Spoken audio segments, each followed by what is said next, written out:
following is a presentation of MRE UNO, Division 2.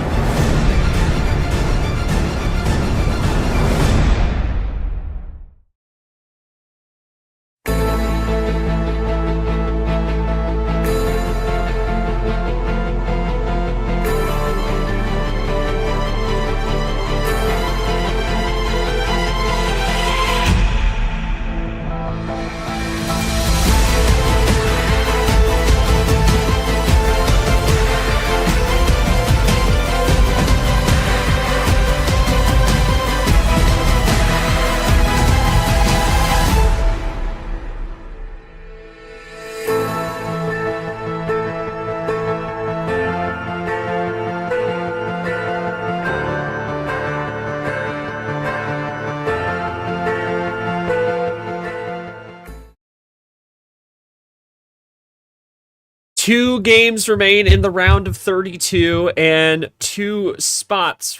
one spot remains in the dashing region semis. The final piece of the puzzle will be placed at the end of this one. It is a 2-7 matchup in round 2. It is the 2 seed Luke taking on the 7 seed James. Welcome everyone to the round of 32, the penultimate series of the round. In the last one of today. Let's see what we saw earlier. Earlier in dashing region, we saw the top seed, Aiden Smith, go out against Big Boss Bob Ross, and he got the job done 4-2 over the 9 seed, and he will advance to take on the 5 seed Taco, who won in 7 against the upset maker Shadowhunter. And now we got Luke and James on the way. And let's take a look at the dashing region here. Luke started it off with a pretty dominant win over Breath, the gentleman's sweep. And unfortunately, J Money had to forfeit, so James with the DQ win. So he is getting onto the table for the first time this season. And then on the other side, you see Clint Green.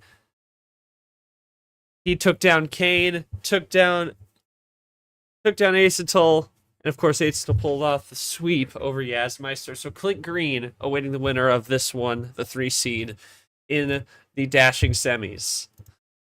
We bring it in. It's me and Yoshi here with you once again. Luke and James here with us in VC. We'll talk to them in a minute. Yoshi, obviously, Luke coming off a really strong victory over Breath, very dominant. He looks to be one of those players to watch in this region should he get past James here today. But James, of course, had the DQ win, so this is his first time on the table in this tournament, in this 2025 season. So talk to me about how Luke, how James can shake the rust off and get going here against Luke, and how does Luke try and keep that momentum going after the 4-1 win last time out? Yeah, we've seen so far in this round where some players who DQ'd into this round end up actually winning, and the vice versa. So to me, this is just going to depend on how they play, right? And James, it's been a while since he played. Would have liked to see him in the round of 64, but his opponent couldn't make it happen. And it would have been a really good match if it happened, but regardless, it is what it is. We'll see how things go here. I think he could put up a good fight against Luke. Luke is definitely a player that a lot of people look up to in D2. I feel like he was that close to D2 championship, got a good win against Breath. I mean, he's got good momentum. James has to build it from here. We'll see how things turn, how the tides turn here, because I feel like either of these players are capable of winning this match. And yeah, we'll see how they face against Clint Green. Clint Green. Smoky Clint Green. Let me just I'm just checking something. I think this, just want to make sure I got this right. Yep. Okay, so I'll go to James here first. James obviously didn't get to play in round 1, so it's been a while. It's been since Acoustic August round 2, which ironically also started with a DQ win and fell to Goldie, who's since been promoted. Talk to me about how you're gonna shake the rust off and get past that, put that DQ in the rear view, and get the job done here against Luke. Just let me know in the dashing stage. You can either type or talk, doesn't matter. And then for Luke, obviously, you had a very strong win against Breath, as we talked about. Now you're in a good position here. You're the 2 seed in the region, and now you're going up against James. How do you combat that with James? Because he's got to shake off the rust. But do you think that going up against someone who hasn't played in a long time, do you think maybe they might be playing loose? What do you got to do to get the win here today against James and move on? Your DQ wins never feel great. They never do. Unless you're Jesse Turner. No. Yeah. Yeah, unless you're Monkey. Unless you're Monkey. Yeah, unless you're Monkey. W to W, man. W to W. Anyway, we won't go deep into that. Don't really have a strat to combat the rust, but I do hope to gain momentum during the game. Okay, we'll see. Yeah. We'll see how it all plays out. Yeah, it's been a long time. Not exactly sure the date, but it was sometime in August. So it's been a good 6 months off for James. So we'll see what Luke says, and then we can just about get it going. We take a quick stop in D2 after 3 straight in D1. We'll be back in D1 after this. About 8 o'clock, roughly, maybe 8:30. For Stingray and one of the promoted this year in Camaro. And of course, we will round out the round as well here on Wednesday evening, as we are going to see Artem and Bree face off in the final game of the round of 32. They will be going off on Wednesday night at 7 o'clock. And it'll be streaming with G. And then after that, we'll also have we'll have a few D1 games that day, but we'll talk schedule a little later on. Just 2 games remain in this one. Someone who came into this tournament with experience with the spot, it'll be interesting to see how James plays, but if I can repeat what I did round 1, I can easily find ways to get it done tonight. All right. Well, I think that's enough talk. It's time to get down to business. It is the dashing round of 32. Winner gets Clint Green. Sure, they can't wait. Anyway, Luke, it is going to be your call first. Game 1. How many cards?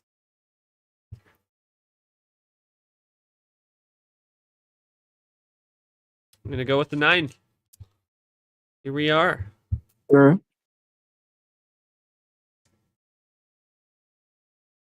Make sure Sky sees that. Sky, once again, our ref, been doing great work for us all tournament long, both divisions.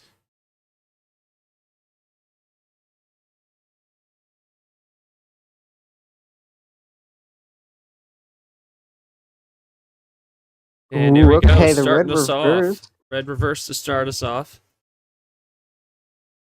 All right, well, I mean, we've seen a lot of play styles today, and I expect the pace to be relatively fast.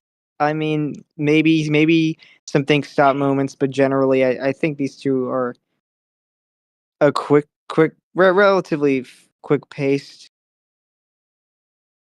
Maybe not. But we'll see. Luke's turn to start things off. And unfortunately, he's going to not do anything except draw.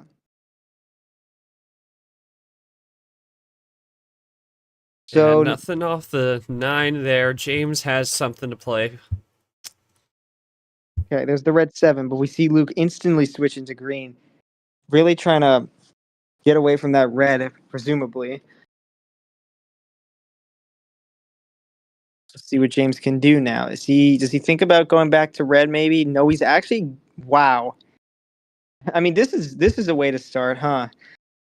Two colors. It's a classic! Yo, all right. Off the When top. From the a top row, classic, man. yeah, a classic this early in. I mean, I don't think that they intended for this to happen, but here we are. Nine Interesting cards, here. a 9-card start, really not giving them much to work with, but Oh, a but blue 7 should free them up now. here we go. Here we go. Okay. Blue 5. Interesting turn of events here early on. We're going down the odd numbers here. Dittoing the blue 1. Luke with just a little bit behind, but could easily catch up with a simple double play. Actually, we're going to go switch into yellow now. Going into that last color. James going to ditto that as well. We're seeing 4 1s in a row here. Quad 1. And the yellow 3. Quadruple. All right. We're going back up to the odd numbers.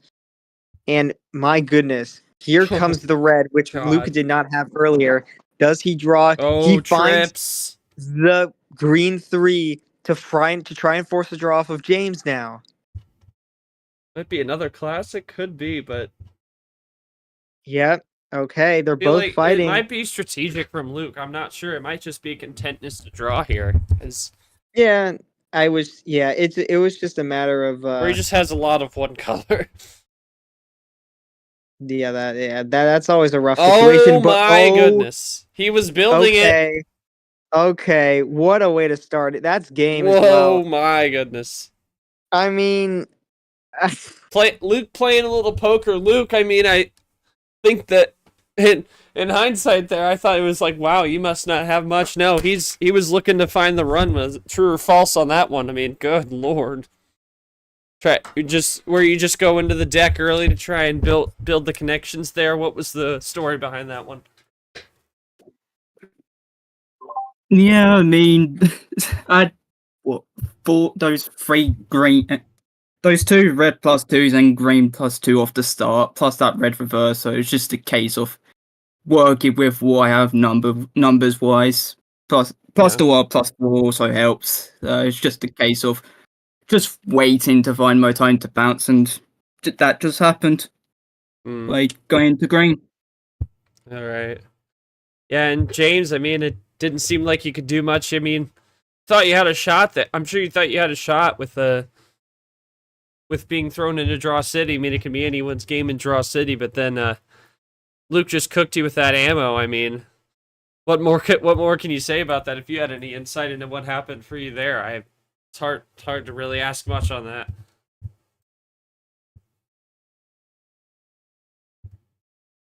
That's a little bit of veteran play, Yoshi, from Luke. Just trying to go into the deck, being patient, trying to build up those connections. A little bit of good off the deal, but he pulled some classics out to try and make the job finish, and that's all he had to do. yeah.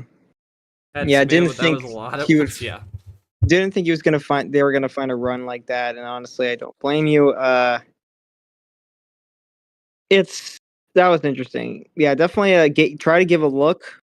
When it finally came time to the run, it just he got it done. I mean, even if it wasn't red or green, the +4 was there, and yeah, I mean, Luke had checkmate in pretty early there, with James not being able to follow up. So 6-card chain to start us off. My goodness. All right. Well, Luke cannot pick 9, and game 2 is your call. What's it going to be? Got one up. yeah, to 10. quite funny how James's longest card chain is 1. Longest card chain. Yeah, I mean that's chain. Oh my god. okay. Sky. I mean, Sky was scrambling through a couple things, so it might just be off the screen right now. But let's just go. yeah. Okay, and it's funny how I mean, to start off that game, it was like not besides like if outside of that run, there was we really were just looking at numbers here. James is gonna look to adapt to this and hope that okay, Luke is capable of making those runs. I gotta really figure out what's the best way to prevent that from happening. And you know, the early draw city. I mean, it wasn't even that much of a draw city, but it was definitely something where sometimes it's good to be content to draw, and other times it's good to go aggressive. Speaking of that, Luke with the +2 early here, gonna send James down to 11.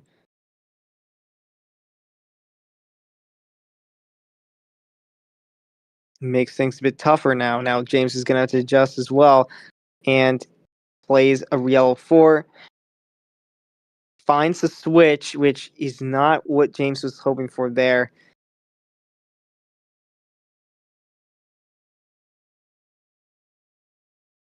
But he's able to play a blue 1. Okay, blue 6.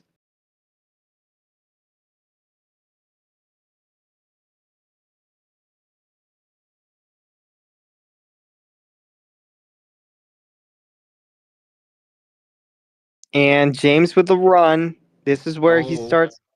This is where he starts cooking and looking into trying something different here compared to the last game, where he was playing completely patient. But now he's starting to see that okay, I need to try something here. He's switching into green with the 0, trying to make sure it stays green, and it does. Luke gonna keep it green.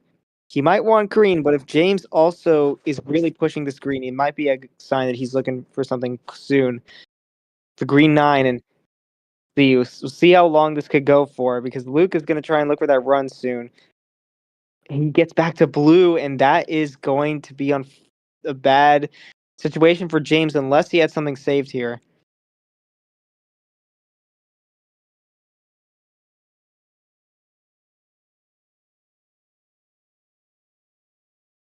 He's got the +4. Could have saved the game there, assuming Luke had a 3-bagger or a triple. Yeah, Luke's gonna play this cool now. Try not to give away what he has. James looking to run down potentially on this yellow. He is able to get to Uno off of it. Let's see, Luke. We'll have to look into this. See what is the best option now. James a check, and now it's up to Luke to decide what do I do from here, or can I do anything? It's either this is interesting. I actually don't know what James has left, but I have a few ideas. I'm expecting. I mean, the clear 2 options here, assuming you don't have a +4 or any plus cards. The clear option here is to either keep it yellow and assume that the last card is something different, or expecting that it's another yellow and switching. Now, that's something. It's a risk from no matter what. It's really just about reading the opponent here.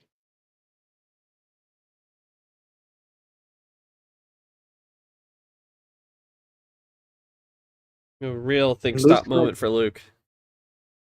Yeah, I mean, this is a time you would expect someone to do so here. Maybe he does have a +4 or +2, and he maybe's thinking about, well, I want to save it, because if I save it, I could be on a path to win afterward. Does risk James winning the game though, so it's definitely something he could consider here. But we'll see. Luke maybe looking in the previous turns, maybe he exposed a color that he doesn't have. I mean, he's trying to think about all the options here.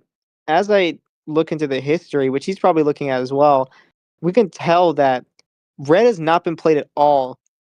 So he's got to think about that. And really, I mean, there's still a lot on the table besides It's that. too early to So, make much of the history too, which can make it very tough here for Luke. yeah, yeah, it's definitely something to keep in mind. Like, obviously, it could help, and it could give you good odds, give you the best odds to keep the game alive. But sometimes those odds don't work out. Um, they're odds at the end of the day. You could always be wrong. So,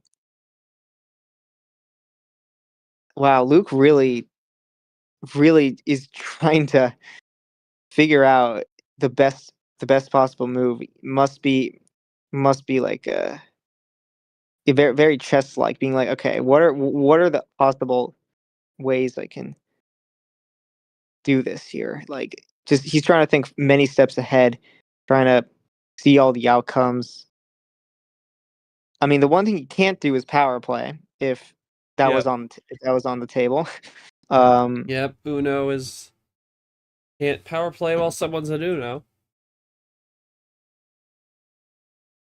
Yeah, 4 minute 4 minutes here, and nothing. Oh, here. Okay, Luke is finally typing. Here we go. What are we about to see? He's taking his time. Nothing wrong with it. I would take my time in this spot. What's he got? Going blue. Gonna switch into blue. A tactical switch. Is it gonna work? It is, Yes. and Luke is able to run it. Oh The boy. time he took to make that move ends up working. Now it's on the top deck for James. He gets the 6. He's got the 6. But Luke, with the switch into green, he doesn't care anymore. Oh. And wow, it pays off the switch into green. Luke is able to tie it with 2 apiece. James looking for top deck again.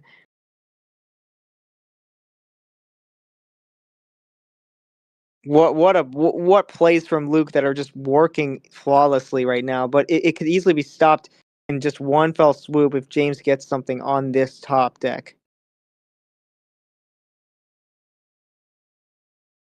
And what happened here? Yeah. He That gets another oh switch my into red. goodness. The number It efficiency finds red saving again. him. Oh my What is- goodness. Oh. Oh. Pulls the rug out. It ends up costing him the game. I mean, James, did you have a red to finish there?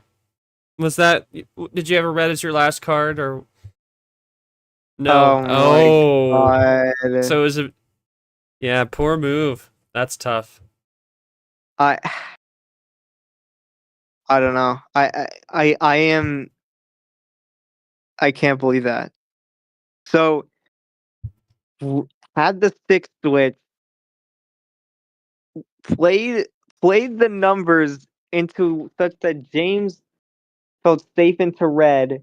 There's so much mind games that throughout those few moves, and I don't know. I don't have any words for that one. It was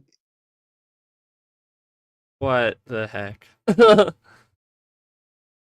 It's a good one from Luke because he immediately cuts off the red and gives James the impression that he didn't want red. And then Yeah, he that was- baited him right into it. That was some killer mind games there from Luke. is there? I don't know. Is there anything to even ask there? I don't know. For James at this point, Yoshi, he's gonna have to be playing on his toes because Luke came here to play and he is pulling out lots of looks and ones that he may not have seen previously. Yeah. If It's you yeah. making a move like that is a big statement. I mean, I feel like that's, dare I say, D1 level play. That is D1 level play. You definitely see that in D1 sometimes. Ugh. So Yeah, I really got not much just short of 8 minutes. Yeah, half of it was probably from Luke taking his time. Yeah, four of those minutes. Hey, I mean, Alright. it paid off. It paid off to perfection, so I can't say anything about it. Yeah, really does. Yeah, we'll flip it over. James, open board for you for game 3. How many cards is it going to be?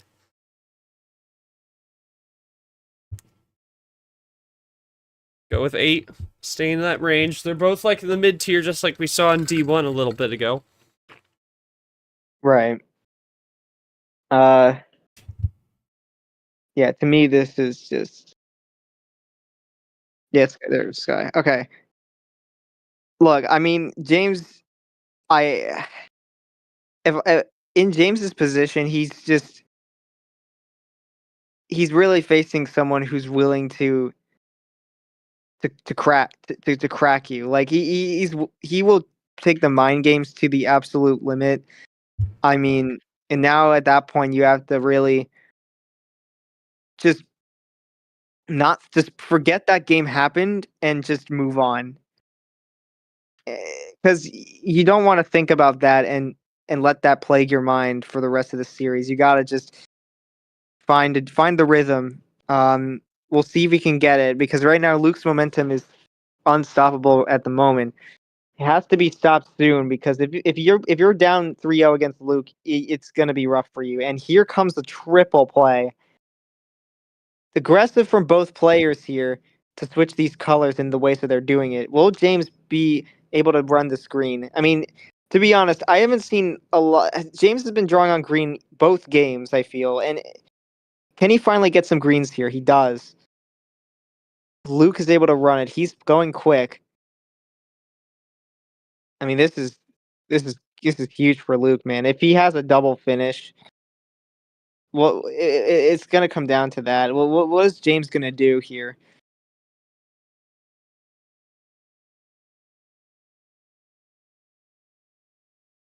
Down 3-2. I mean, this is a pressure situation. You don't want to be down 3-0. Maybe the aggression's worth it if it's not, even if it's not for the finish. Definitely not. See what he does. If he has any aggression to make.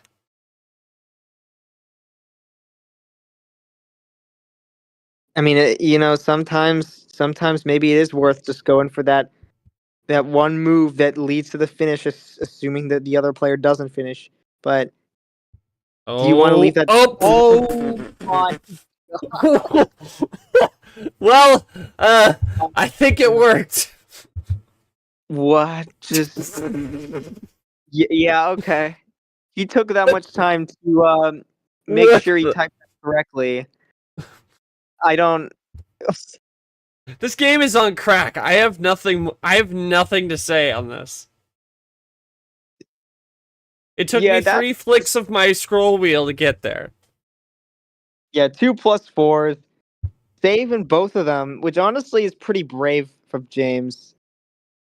But my goodness,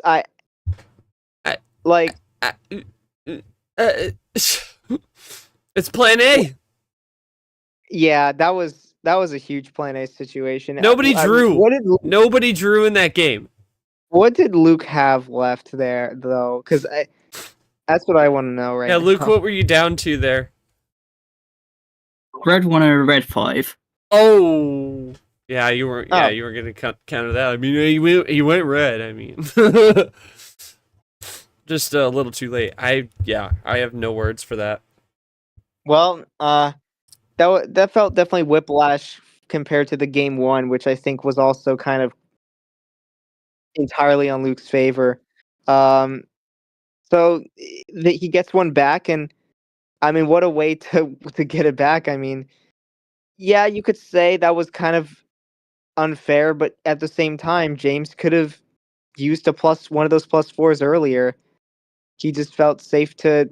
He took the risk. When Luke was down to 3, took the risk and it worked. So, I mean, I don't think there's much to say there. It's just a plan A. We could probably move on to the next game here. Yeah, no, I really have nothing. So James can't pick 8. Game 4, how many? Looking like a home stand game series here. so far. Potentially. Running back the 9 from game 1.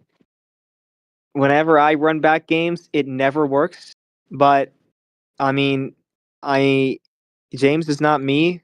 I feel like he could definitely do it 9, here. Okay. No, it's just my experience. I'm not saying it doesn't work most of the time. I'm just saying for me, it doesn't work. Oh, and the same start from game 1.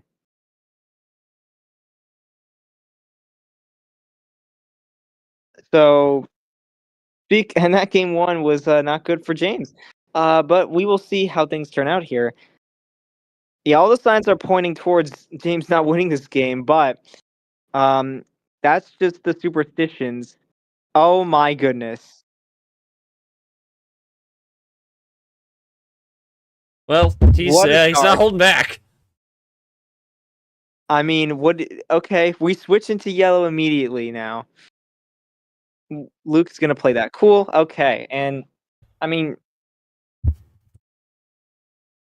Luke's definitely testing what James can do when he's down this far behind. And he gets the number efficiency, and it's crazy to see that stuff when Luke has so little cards left. I mean, what can James do now? And he goes for the crossover, which is what Luke switched out of. So this should be good, but maybe Luke has some more cards to play. He's got a wild. Oh man, here's where the action cards start coming in. James might have to respond here, but he can't. The +6 didn't give him much.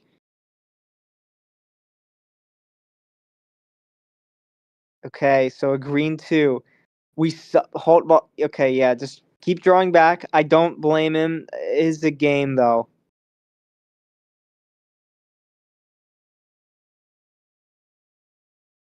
It's he's going for a power play. Bring it to 3-1. Okay, it's Respect. probably number efficiency. No, it's okay. 2 greens. Didn't want to risk the switch. Okay, I guess that's fair. Yeah. Yeah, I mean, I would ask in hindsight what James had, but I don't think that's really worth it at this point. He probably had nothing, given the fact that he drew on the wild green. But I guess it's just a matter of if I'm he would curious. have had I a am number, but we can just confirm. Just to confirm. Yeah, if he had a 6 or a 7 there, I guess the 6 was the one that mattered. Woody, yeah, just to show that if that power play was a good had idea. a 5. 5? 6. Oh, had a No, he 6. did. Oh, okay, then here you go. So yeah, I definitely was right. I mean, definitely was the right play. I was thinking, because a part of me was thinking, what if Luke is doing the mind games again, where he goes to green, but then he wants to bait a switch, but he was truthful this time. I mean, and that's the thing about Luke. He's not a one-dimensional mind game player. He's willing to go all the different kinds of styles, the different kinds of trying to be truthful, trying to be sneaky, and that's what you got to do against players who who don't expect that kind of stuff. And the power play is definitely a statement because now you're up 3-1. You only need one more game, and we saw against with Andy and Zach. I mean, Andy was able, even in an endurance battle, Andy was able to close it out. But the only difference here is that Luke does not have power play. Still, it's a good statement win for him to really make things tough for James. And now the pressure's on him on when he needs to use his power play, which is also going to make things interesting. It's moving a little quick. That's for sure. It's moving a little quick, but Luke pulling out the looks in quick fashion, regardless. So, alrighty then. Luke goes up 3-1. Luke gets game 5 call. Cannot be 9. How many is it going to be? Yeah, once again, the 9 not working out there. And I mean, it wasn't really. I mean, in the case of this game, it was okay. We're going 11. In the case of this game, it was just because Luke used power play. I mean, James would have been able to extend the game otherwise. But We started up. we go into green. We go into green, and yeah, I mean, so far green has just not been James's color.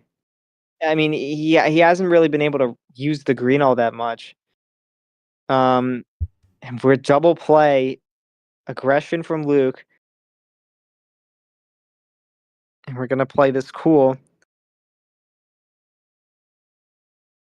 But okay, Luke gonna draw early here, so the double play just trying to get rid of his greens, and now he doesn't have any. But James is gonna let him bail out on this blue. Let him out of Interesting. jail. Oh yeah, the jailbreak. And yeah, the pace from Luke is just crazy right now. He started off slow, but he's been speeding up.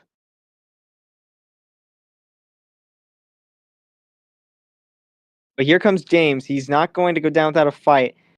Switching into yellow with the reverses. No power play from Luke. He's just going to have to take whatever happens here.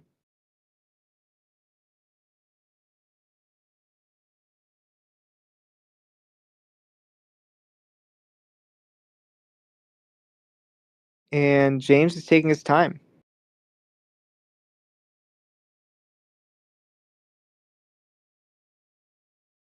Takes the time of the double and closes it out. Okay. Interesting. I'm curious to see what he was doing there. Maybe he was looking at the history. I mean, Potentially. like you said, it's not super significant in the beginning of the game, Not at but all, but I mean, it definitely could. It always plays a factor. And ooh, oh my goodness, oh wait. Now James is going aggressive.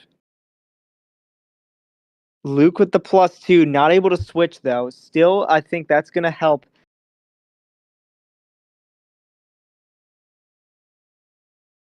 And you would think, James is at the advantage here, but you also have to keep in mind Luke is 3 cards away, and with the 4 command chain possible, it could take just one sequence and it's all over. Yellow, we're switching it to yellow, but what is that going to mean for Luke here? Oh, ooh, he thinks that James ran out of red and is trying to force the draw, but also maybe looking for it's a top deck. gamble in a sense. But he Could could also also be baiting it for a switch. And James, he was wow, right he on actually that. doesn't have red. I mean, the wild red. I mean, maybe it was because of the +2 that just disrupted his game plan, and now he can't win. Oh, but the switch into green from Luke.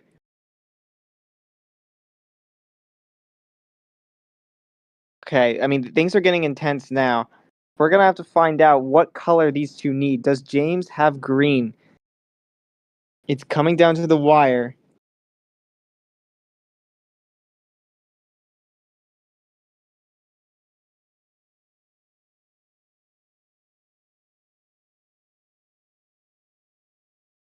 Oh +4. my goodness. Oh, but Wow. leaves it open.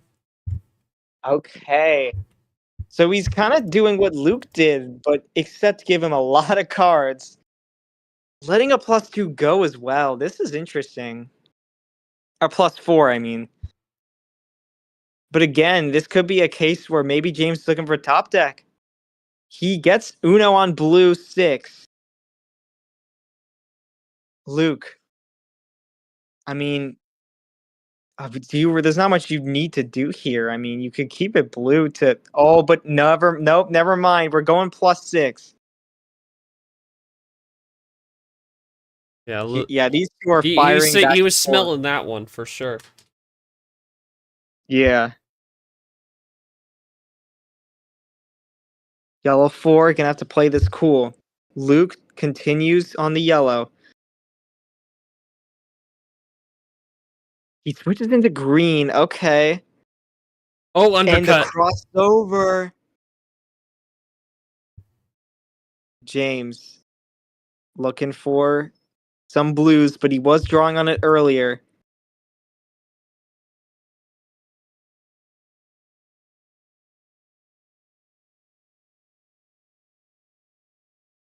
Interesting distribution of the hands here, if we look at the stats, James has gotten more +4s, but Luke's gotten significantly more +2s.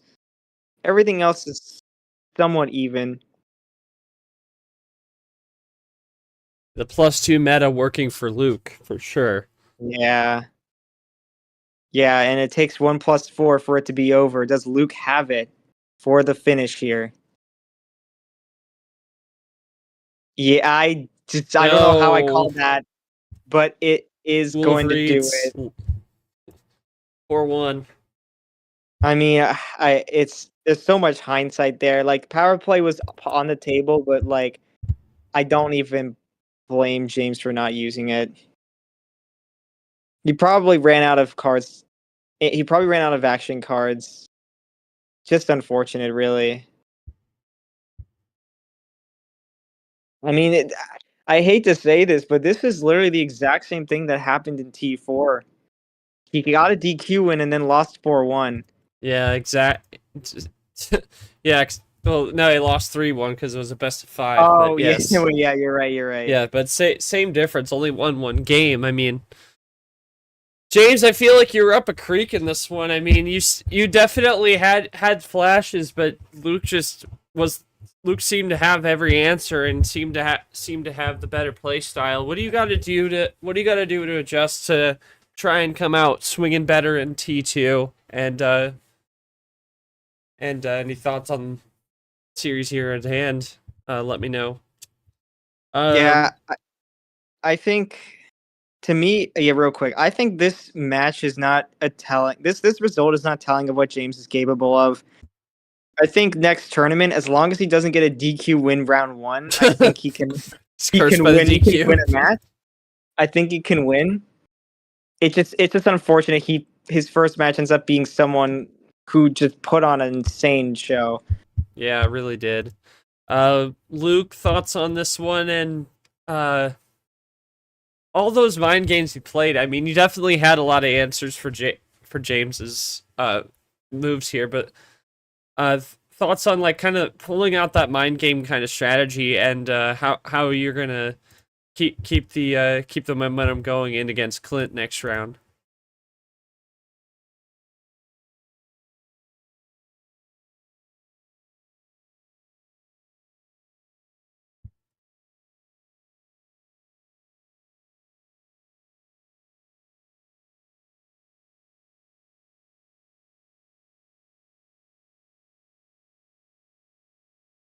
Two versus 3, Luke versus Clint. Yeah, interesting how. Oh yeah, I mean, we can look at this. I mean, almost an entirely chalk D region. Yeah. I mean, yeah, almost entirely just the 5 seed, as I was the only victim of this of the upset, and also I guess Bob Ross technically was also an upset, but 8-9 games can go either way. And James saying, I'm knocking my mic over. James saying, not sure what I'll do now. Luke went crazy today, and I could have used my hands much better, or at least I wasn't swept. Hopefully I'm a bit derusted by T2. Good luck to Luke on the rest of the tourney. We'll hear from Luke here in a moment, but you see the bracket top left, and it's going to be Luke and Clint, and it'll be Aiden and Taco on the other side. It's an interesting dashing region as the final 4 are set in that region. Thoughts on a Luke Clint matchup, Yoshi, as well as like the region in general. You got Aiden and Taco on the other side.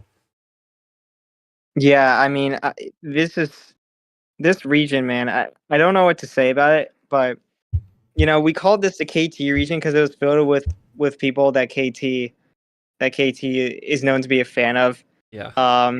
But the way this turned out, I mean, Taco in the Sweet 16 for the first, I guess for most of these players, this is their first Sweet 16. Luke being the exception because I'm sure he's been here before.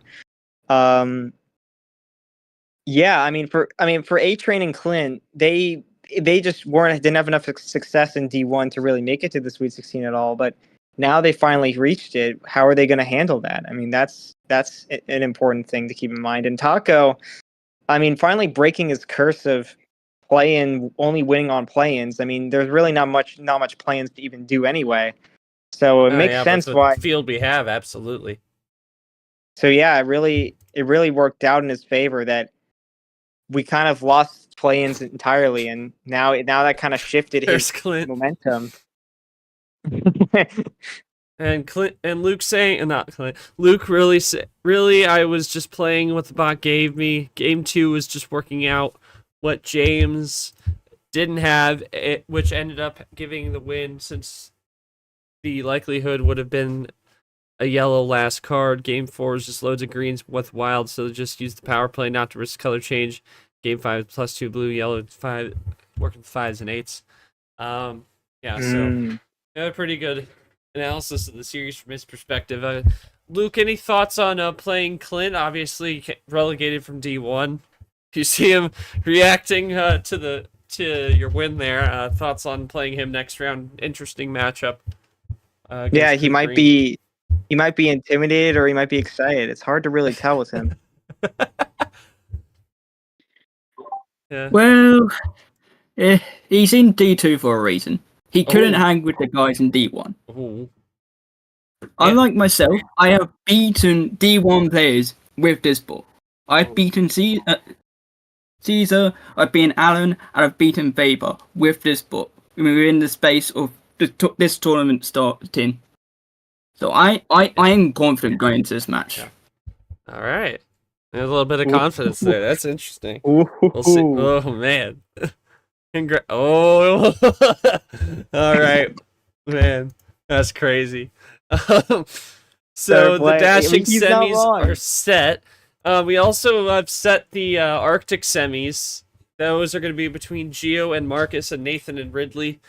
The bobsled semis will be set on Wednesday night as Arnhem and Bree will play 12 versus 13 to play the 16 seed Scars. And then My Hell and Red will play in the other semi. And then in the Cocoa region, it is Mark and Evan and Sam England and Cyan as... This is the definitely the most shock. Lots of upsets everywhere else. I mean, just Rune wasn't able to survive, but Aiden Smith, the only one seed to make it to the regional semifinals. So we will see how it all goes down. There's your bracket again. It'll be Luke and Clint next round, and we are going to be off tomorrow in D2, and then we'll be back streaming Wednesday night at 8 o'clock or 7 o'clock. Arnhem and Bree. G-Man will take you through that one. And we are going to be back in about an hour for the final game of the day in D1 as Stingray takes on Camaro. So, congrats to Luke on the win, and thanks to James for putting up a fight there. Thanks to Yoshi for the commentary. Thanks to Sky for reffing. But for all of us here at MRE UNO, I am not sure. One more game to go. One more stream game to go in the round of 32 here in February Flurry. The madness continues over in D1 at the top of the hour, but with me and JT. But for now, thank you for joining us and have a great night.